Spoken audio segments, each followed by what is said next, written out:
"Excuse me, is this seat taken?" she asked, holding her coffee like it was keeping her alive. I looked up from my laptop. "No, go ahead. Just don't judge my caffeine addiction." She smiled. "Only if you don't judge my 3 extra espresso shots." That was Emily, confident, sharp, the kind of woman who made everything look easy. I didn't know then that one small moment would change everything. "So," she leaned closer, "what's the genius behind the laptop working on?" "Trying to build the next big startup," I said, half joking. "Right now, it's just me and my dying Wi-Fi," she laughed, soft but genuine. "Ambitious and broke. My favorite combination." "Harsh," I grinned. "What about you?" "Marketing executive, climbing the ladder step by painful step."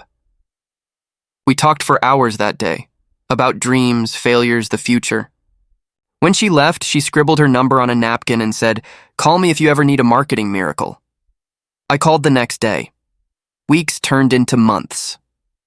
We became inseparable. Late nights at my tiny office, her curled up on the couch with her laptop, helping me write emails and pitch decks.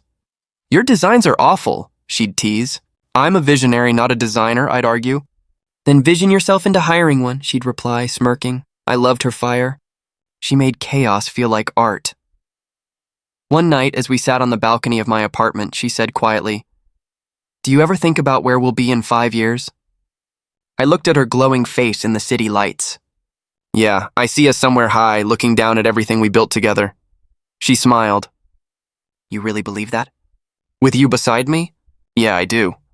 The first time she said she loved me, it was in the middle of an argument. "You're too stubborn," she shouted. "And you're too dramatic," I snapped back. She stared at me, then sighed. "God, I love you." I froze. "You what?" She laughed through her frustration. "Don't make me repeat it." I pulled her in. "Then don't take it back." That night, I realized love doesn't need perfect timing. It just needs truth. Months later, my startup finally got its first investor meeting. I was pacing, sweating bullets. Emily grabbed my hand. "You've got this. What if I screw up?" "Then you'll learn." "But you won't fail. Promise?" She smiled. "Promise." Her faith was my anchor. When the deal went through, she cried harder than I did. We celebrated with cheap wine and expensive dreams. I remember saying, "We're unstoppable." She laughed, resting her head on my shoulder. "Then let's never stop." Back then, I believed her. I believed in everything she said, every touch, every promise, but if I'd looked closer, I might have noticed the way her eyes drifted when I talked about our future. Because even in those perfect moments, she was already building hers without me. "Hey, you didn't pick up last night," I said, leaning on the kitchen counter. Emily looked up from her phone. "Oh yeah, I was at work. It got late." "Till midnight?" She sighed. "We had a client emergency. Marcus wanted everyone to stay. I tried to sound casual. You could have texted. I forgot, okay?" She snapped, then softened. "Don't start." "I'm not starting," I said quietly. "I'm just asking." She walked over, kissed my cheek. "We're fine, babe. You're overthinking again. Maybe I was. Maybe I wasn't." But something in her tone didn't feel like us anymore. That weekend, I called Ryan. "She's distant, man. Always tired. Barely talks." He didn't even hesitate. "You sure she's just tired?" "What's that supposed to mean?" "It means I've seen this before," he said. "A woman pulling away, making excuses." "Stop!" I cut him off. "Emily's not like that," he sighed. "You love her too much to see it." "But something's off." "Don't ignore it."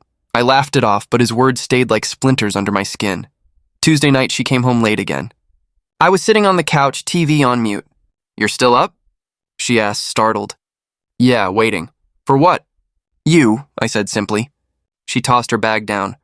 "You don't have to wait up every night." "I want to." "We barely see each other lately." She rubbed her temples. "God, can we not do this now?" "Do what?" "This interrogation." "I'm tired." I stood up. "I'm just trying to talk. And I'm trying to survive my job," she shouted. Then her voice cracked. "I'm sorry, I didn't mean that." "It's fine," I muttered, but my chest ached. She stepped closer. "We're okay, right?" I forced a smile. "Yeah, of course." She hugged me, but it felt like hugging smoke. There, then gone. Days blurred. Missed dinners. Canceled plans. Her perfume lingered on the couch longer than she did. One evening, Ryan dropped by. Where is she? He asked. Work. He looked at his watch. It's 9. Yeah, he studied me. You trust her? I swallowed hard. I want to. He nodded slowly. That's not the same thing, I didn't reply. The silence answered for me. Later that night, I texted Emily, miss you. 10 minutes. No reply, an hour. Still nothing. At midnight, my phone buzzed. Sorry, just got home. Exhausted. Talk tomorrow? I stared at the screen for a long time before typing back, sure, sleep well. But I couldn't sleep. My gut whispered the truth I refused to hear. Love doesn't vanish overnight unless something else replaces it. I rolled over, staring at the ceiling. Are we okay? I'd asked her once. Of course we are, she'd said, but even lies sound soft when spoken by the person you love, and I was too blind to see the cracks forming right in front of me. The rain came down hard that night, hammering the windshield as I drove toward her office. She texted, all-nighter again. Don't wait up! But something in my chest said otherwise. Ryan's voice echoed in my head. She's not the same, man. I ignored him for weeks. Not tonight.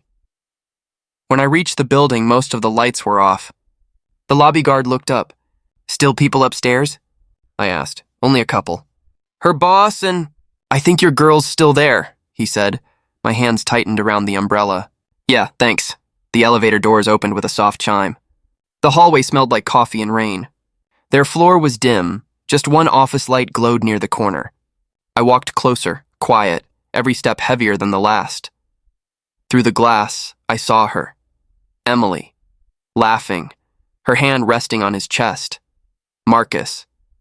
She looked so alive, so warm, like she'd forgotten I even existed. He leaned in close. You're incredible, you know that? She smiled shyly. You just say that because I do all your work. They both laughed. Something inside me cracked. I wanted to burst in, shout, break everything between them, but instead I just watched. Marcus brushed a strand of hair from her face. She didn't pull away. Marcus, stop, she whispered, giggling. You don't really want me to, he murmured. My pulse roared in my ears. The room felt colder, smaller. My breath came out sharp, and then they kissed. My knees almost buckled. I gripped the doorframe to stop myself from falling. I couldn't hear the rain anymore, or my heart, or anything except the sound of betrayal echoing through glass. I stepped back into the hallway, trying not to make a sound. My throat burned. I swallowed hard, turned around, and left before my rage consumed me. The drive home felt endless. I don't even remember the streets. Just the taste of metal in my mouth and the ache behind my eyes. When I got home, I sat on the couch in the dark. The rain hadn't stopped. It sounded like it was mocking me. Her keys jingled at the door around midnight. Hey, she said softly, pretending to be tired. You're still awake? Yeah, I replied. My voice didn't sound like mine. She walked in, dropped her bag, kicked off her heels. I told you, you don't have to wait up when I work late. Yeah, I know. She smiled faintly. It was a long night. Marcus is such a perfectionist. I looked at her face, calm, unbothered, lying. You must be exhausted, I said. She froze, maybe sensing something in my tone.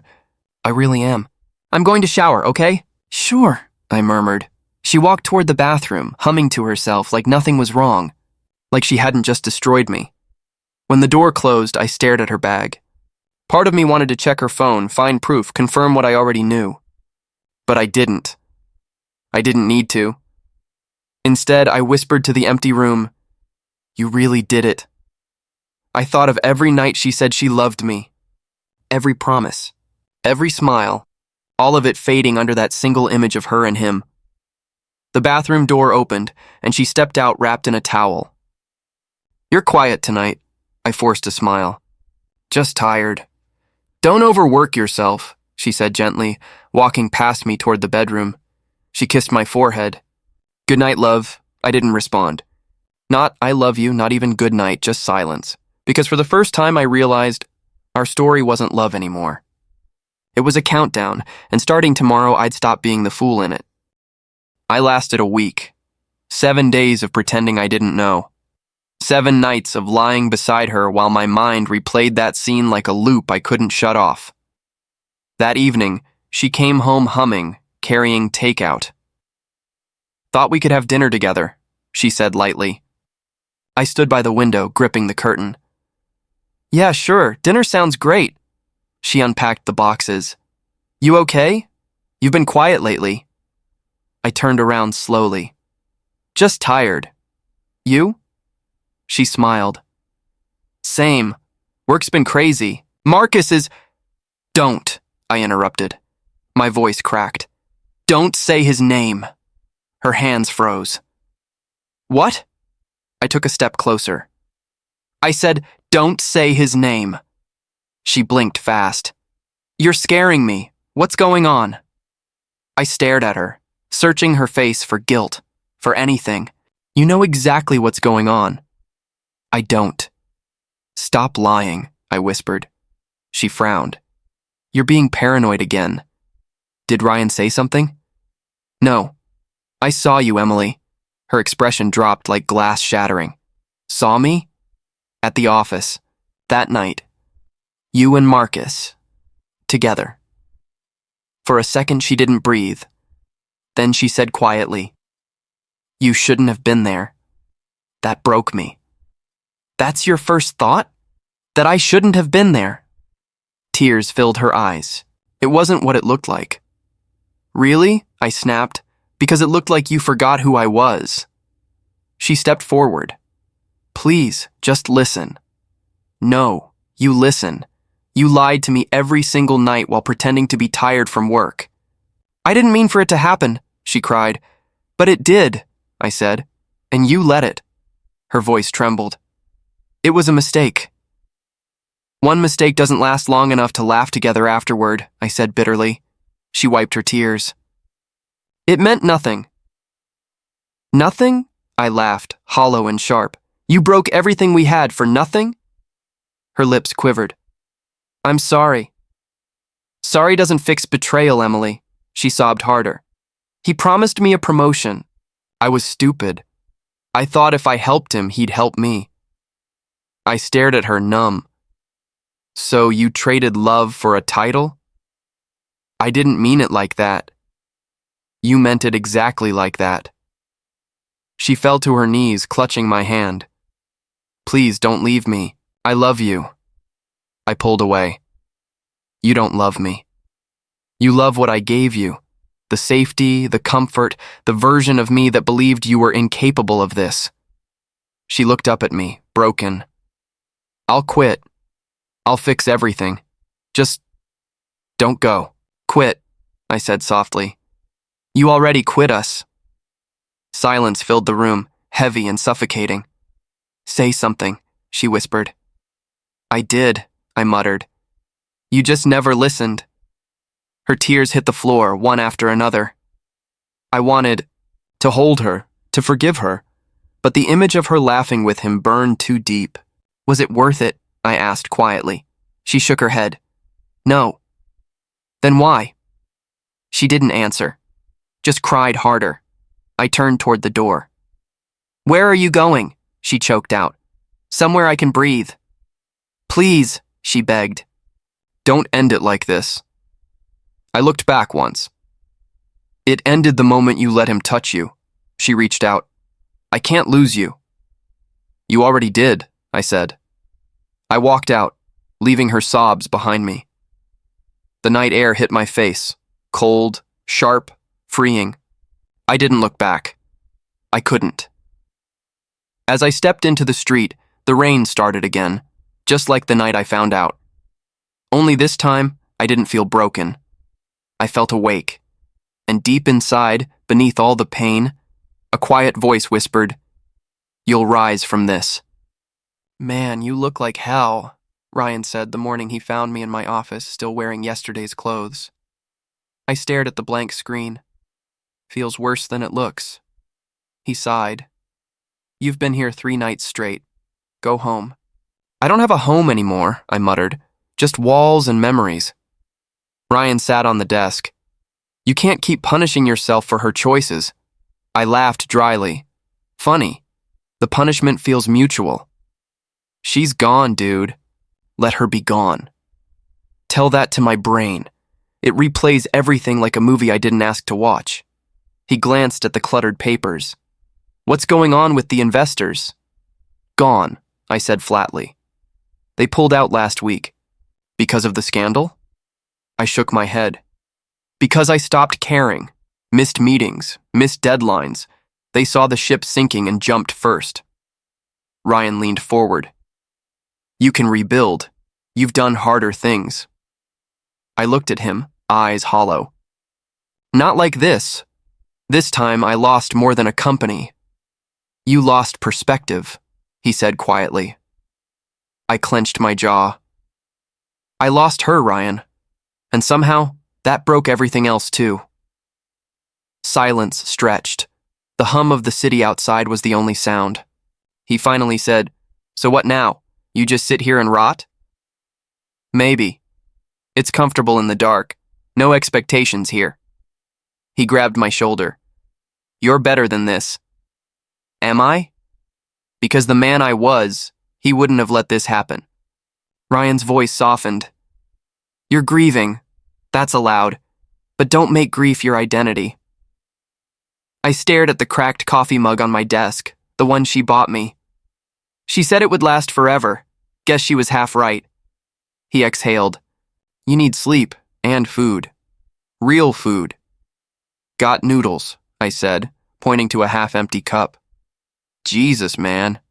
What? They're quick, cheap, and taste like nothing. Kind of like my life right now.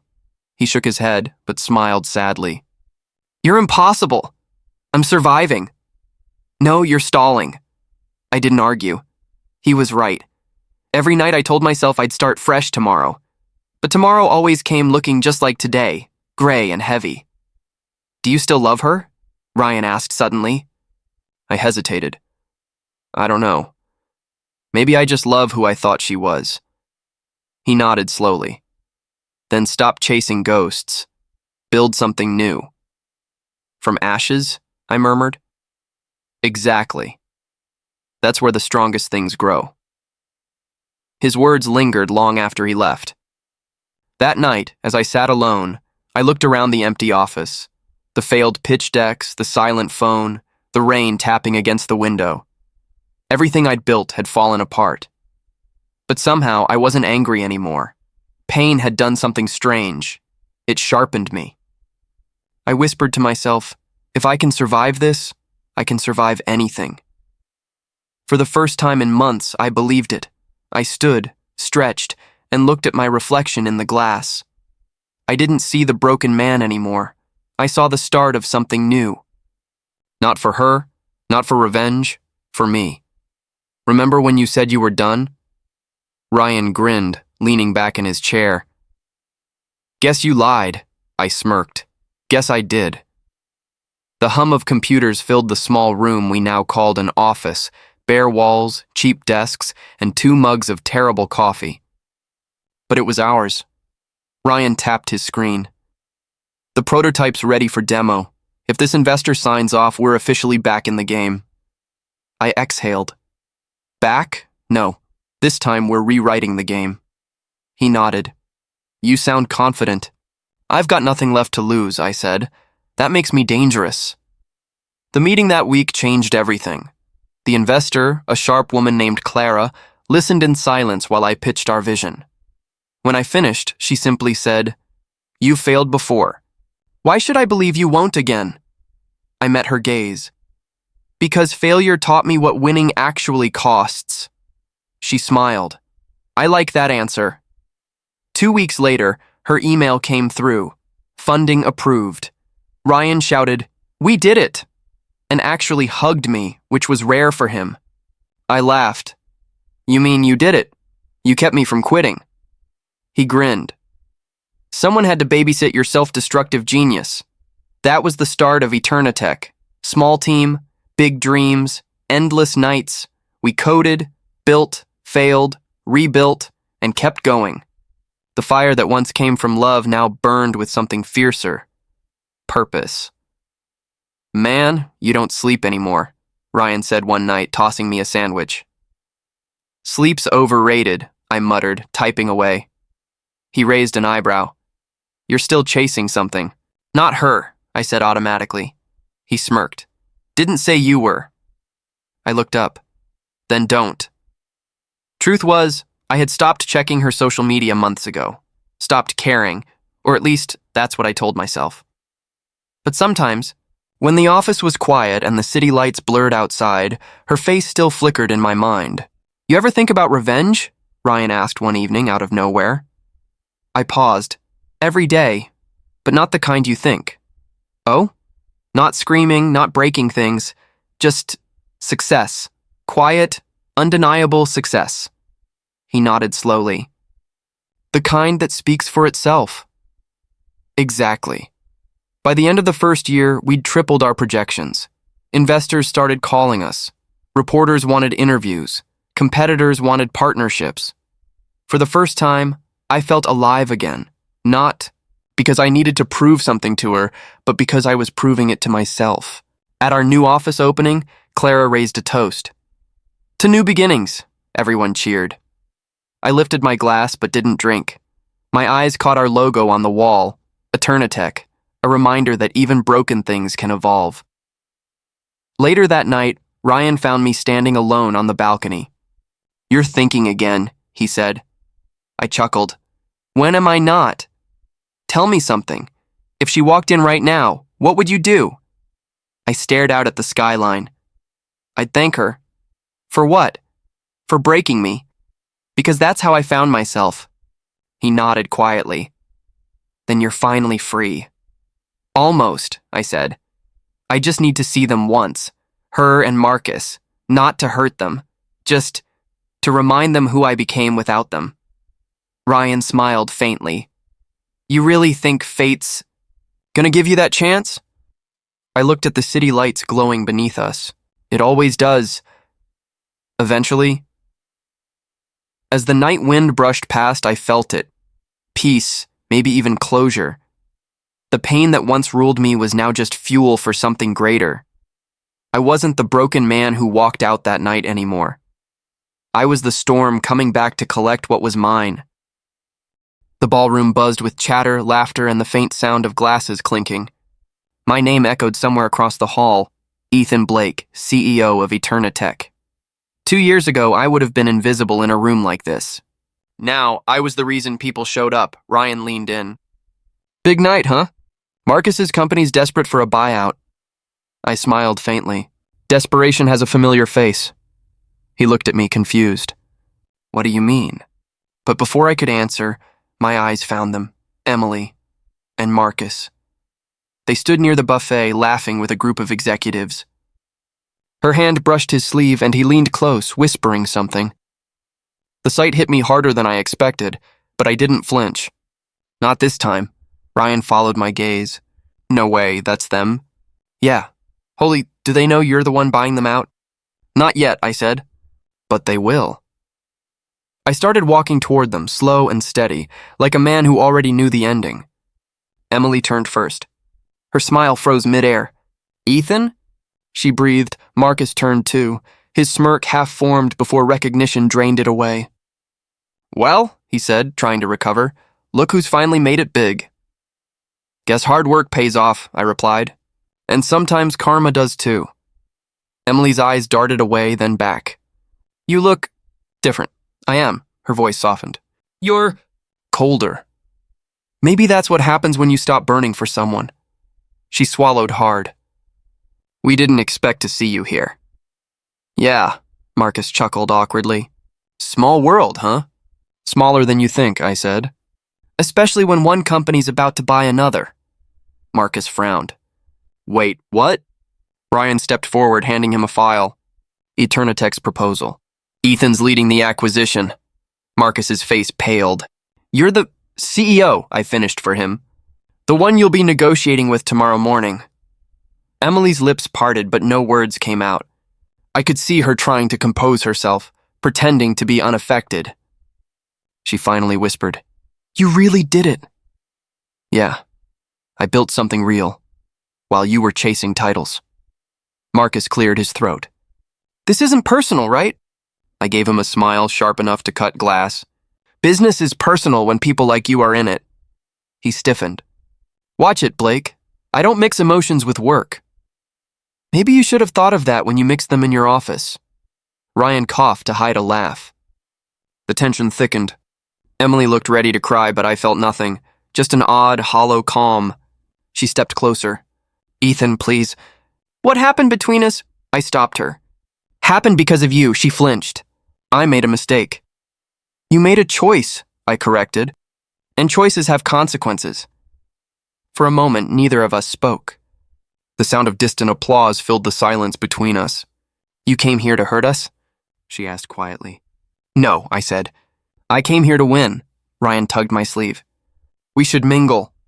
I nodded but didn't move. Enjoy the evening, Marcus, Emily. Marcus forced a smile. Good luck tomorrow. I turned back with a smirk. Luck's for the unprepared. As we walked away, Ryan whispered, You handled that like a pro. I wasn't handling them, I said. I was reminding them. Of what? That I don't chase what betrays me. I replace it. I glanced back once. Emily was still staring, her eyes glassy, her hand trembling. Marcus whispered something to her, but she wasn't listening. She was remembering, and for the first time in years, I wasn't the one haunted by the past. Gentlemen, Marcus said as we sat across the glass table, let's make this quick. I don't have all day. I smiled politely. Of course. I'm sure time's a precious thing when your company's running on fumes. His jaw tightened. Excuse me? Just an observation, I replied. Emily sat beside him, flipping through papers. Her hand shook slightly. I noticed. She was avoiding my eyes. Ryan nudged me under the table. Play smart, he whispered. Not emotional. I'm not, I murmured back. This is just business, Marcus cleared his throat. Eternitech's proposal undervalues our assets by at least 15%. I leaned back. That's generous, considering your debts and falling market confidence. He scoffed. You've done your homework. I always do. Emily finally spoke, her tone low. We can adjust terms if... I cut in, calm and sharp. No adjustments. The offer stands. Take it, or your board will take you out first. Her lips parted, then closed. She knew I was right. Marcus leaned forward. You think you can intimidate me? I don't need to, I said. Your numbers already do that, he slammed his pen down. You're bluffing. My investors still trust me. I slid a folder across the table. Not anymore. Page 3. Withdrawal letters from 2 of your top backers. They signed with us this morning. His face went pale. How? Preparation, I said simply. Something you used to have. Ryan coughed to hide a grin. The silence stretched. The sound of the clock ticking felt louder than air. Marcus's pride cracked first. You think this makes you powerful? No, I replied quietly. It makes me patient. Emily looked up, her voice barely a whisper. Ethan, you don't have to do this. I turned my gaze toward her. You had your choices. This is mine. Her eyes glistened. It was a mistake. Stop calling it that, I said. Mistakes don't last 2 months behind closed doors. Ryan put a hand on my arm. Focus, I nodded. Right, business, Marcus forced a laugh. You're still hung up on the past. That's weakness, I smiled faintly. Funny, my weakness just bought your company, he froze. What? I tapped the folder again. The board approved the acquisition this morning. All that's left is your signature. Emily gasped softly. You already sealed it? While you were rehearsing your pitch, Marcus's voice broke into anger. You planned this from the night I walked away, I said. For a long moment, no one spoke. The tension was thick enough to choke on. Ryan broke it first. Gentlemen, shall we finalize? Marcus glared. This isn't over. It is, I said, standing. You just haven't accepted it yet. As we left the conference room, Ryan exhaled. That was brutal. It was fair, I replied. He gambled with loyalty. I just collected the debt, I glanced back once. Emily was still sitting there staring at the papers, her past and future rewritten in ink. For the first time, she finally saw me the way I'd always seen her. I barely made it to the parking lot before hearing her voice behind me. Ethan! I stopped, closed my eyes for a second, and turned. Her heels clicked against the pavement as she hurried toward me, eyes red, voice shaking. Why are you doing this? I tilted my head. Because I finally can, she flinched. That's not you. You're not this cold. I laughed quietly. You'd be surprised what betrayal can turn someone into. She came closer. I made a mistake. Stop! I cut her off. You didn't make a mistake, Emily. You made a choice. Her lips trembled. I didn't mean to hurt you. But you did, I said. And now you're here because you lost control, not because you're sorry. She shook her head, tears spilling. That's not true, isn't it? I stepped closer. If I were still the same man, still broken, still chasing your approval, would you even care? She hesitated. Silence answered me better than words could. I cared, she whispered finally. No, I said softly. You cared until it stopped serving you. Her voice cracked. You ruined me, Ethan. I almost smiled. No, Emily, you ruined us. I'm just returning the favor. She gasped as if I'd slapped her. You sound heartless. Maybe I am, I said. But you built this version of me. Her shoulders sagged. I never wanted this war between us. You started it when you made me question everything I believed in, I replied. You took love and made it a weapon. She wiped her face angrily. You think destroying me will make you happy? I exhaled slowly. No, but it'll make things even. That's not justice, she said. That's revenge. Exactly, I said quietly. For a moment, she stared at me like she didn't recognize who I'd become. Do you even miss me? She asked. Every day, I admitted. But not the version of you that existed. The one I imagined, her voice softened. We could start over, I laughed bitterly. Start over? Emily, we're standing on the ashes of everything you burned. She took a shaky step closer. Then tell me what you want from me. Nothing, I said. That's the point. Her breathing hitched. You can't mean that. I do, I said. For years you had power over me. Now you don't. That's all I ever wanted. The air between us felt heavy, thick with words we couldn't unsay. She looked at me one last time, her voice breaking. I loved you. I looked back. You loved what I could give you. She turned and walked away, her reflection fading in the dark glass of the building behind her. For a long time, I stood there, listening to the sound of her footsteps disappear. I should have felt satisfied. Instead, I felt nothing. Revenge tasted sweet, but hollow. The boardroom was silent when I signed the last page. My signature felt like a full stop on years of pain. Ryan grinned. It's done, he said. Yeah, I muttered, sliding the pen away. It's over. He patted my shoulder. You actually pulled it off. Marcus never saw it coming. He never saw me coming, I said. That's the difference. The lawyers shook hands, papers exchanged, cameras flashed. Eternitech now owned everything Marcus built and destroyed himself trying to protect. As we left the room, Ryan whispered, You good? I don't know, I replied. Ask me when it sinks in. The elevator doors opened into the lobby. That's when I saw them, Marcus and Emily. He was pacing, face red, shouting, You told me he wouldn't dare. You swore he didn't have the leverage. Emily's voice cracked. I didn't know he'd go this far. You didn't know? He spat. You used to know everything about him. I froze a few steps away. No one noticed me at first. Marcus slammed his briefcase on the floor. Do you have any idea what you've cost me? She flinched. You cost yourself, Marcus, he laughed bitterly. Don't start preaching now. You picked him once, and it ruined both of us. Her eyes flicked toward me then, hesitant, guilty. Marcus followed her gaze. When he saw me, his jaw clenched. Well, speak of the devil. I smiled faintly. Afternoon, Marcus. He stepped forward. You planned this from the start, didn't you? I shrugged. Let's just say I learned from the best, Emily whispered. Ethan. Please, I turned to her. Please what? Don't do this here. Do what? Take responsibility for winning? Marcus scoffed. Winning? You think you won? You'll rot in the same emptiness you left me with. I met his glare. Maybe. But at least I earned mine honestly. He shook his head and stormed out of the building, the glass doors swinging behind him. Emily stayed frozen, eyes glassy, hands trembling. Ethan, she said softly, is this what you wanted? I hesitated. What do you think? She stepped closer, her voice breaking. You got everything. The company, the power, the control. So, are you happy now? The question hung between us like smoke. I looked at her, really looked at her. She wasn't the confident woman I used to know. Her makeup was smudged, her eyes hollow. The same emptiness I once carried now lived in her. I exhaled slowly. No, I said finally. But I'm free, her lips quivered. Freedom looks a lot like loneliness. Maybe that's the price, I replied. She nodded weakly. You could have just walked away, Ethan. I tried, I said. But ghosts don't disappear until you face them. A single tear slid down her cheek. I never wanted to become your ghost. You already were, I whispered. For a long moment, we stood in silence.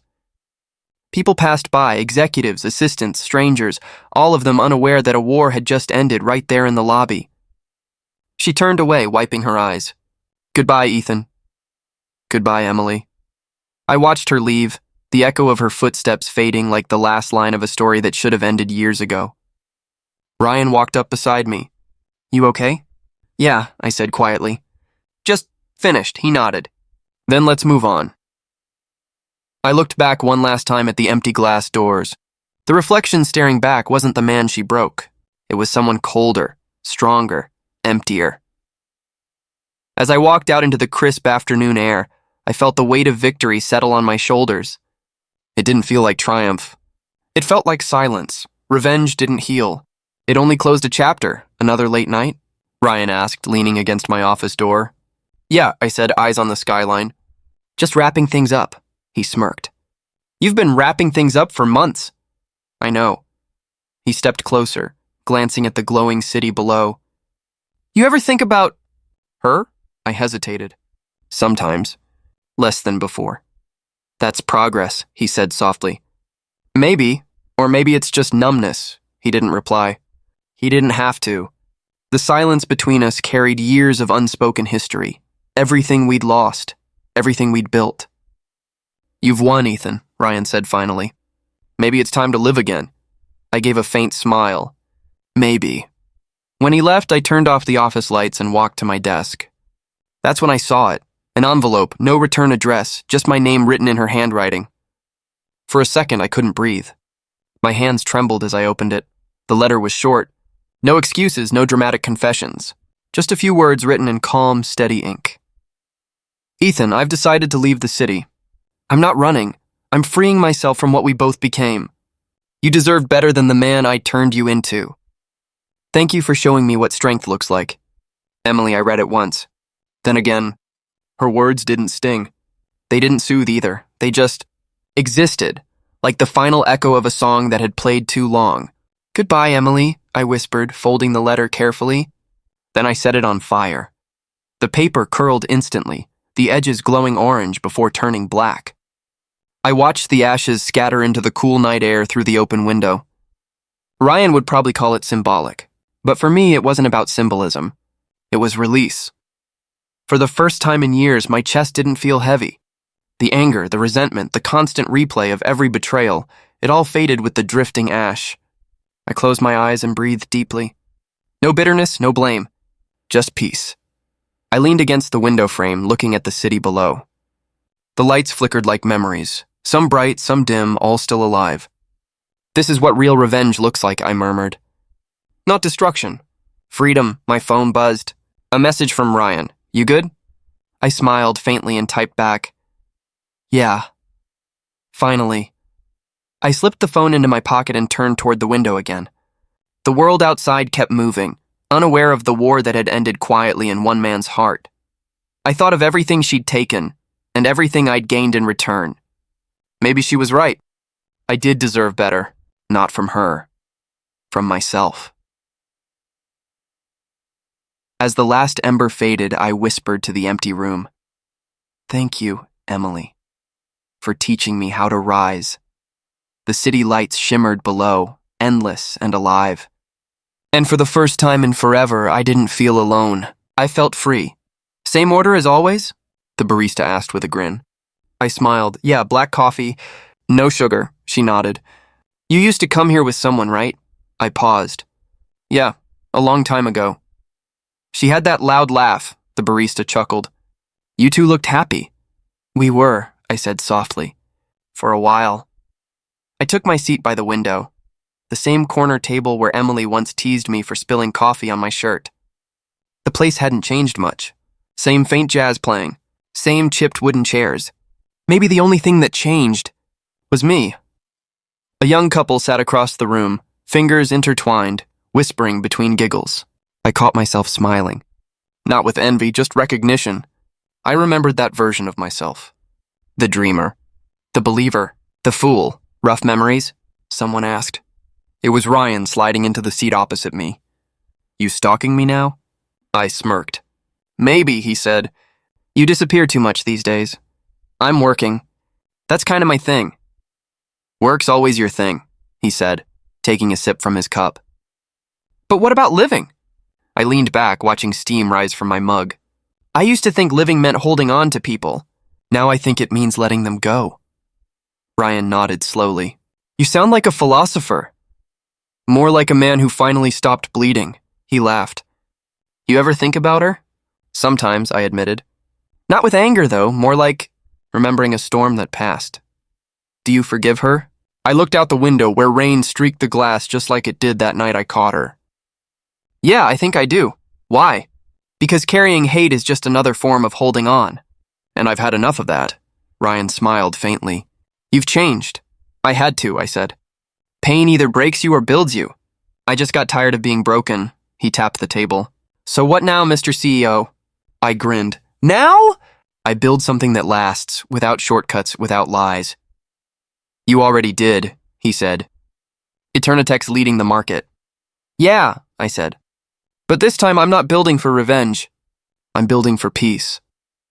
We sat in silence for a moment, just the hum of the coffee machine filling the air. Ryan stood to leave. You're not that kid anymore, Ethan. No, I said, standing too. I'm not. I'm the man that kid needed to become. Outside, the air was cool and clean. The rain had stopped, leaving the city washed and gleaming. I walked toward my car, watching reflections ripple in puddles beneath streetlights. In my office later that night, I stood before the glass wall overlooking the skyline. The same city that once witnessed my fall now shimmered beneath me like a promise kept. Life broke me once, but I rebuilt myself, stronger, wiser, colder, and somehow kinder. Some losses I finally realized aren't punishments. They're invitations to rise,